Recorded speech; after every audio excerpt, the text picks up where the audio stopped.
ఎన్నికలు అయిపోయినాయి ఇప్పటి వరకు, పార్లమెంట్ ఎన్నికలు అయిపోయి 17-18 నెలలు అయిందా సార్? అయింది.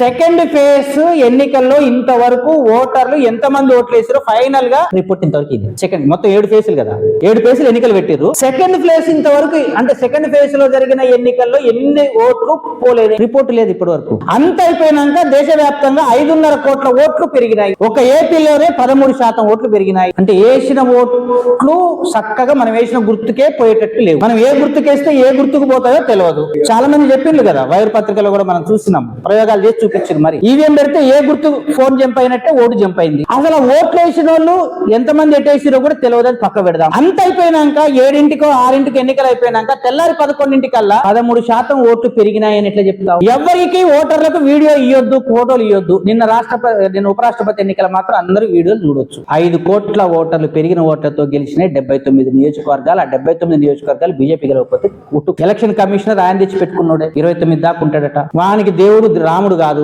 మోడీ.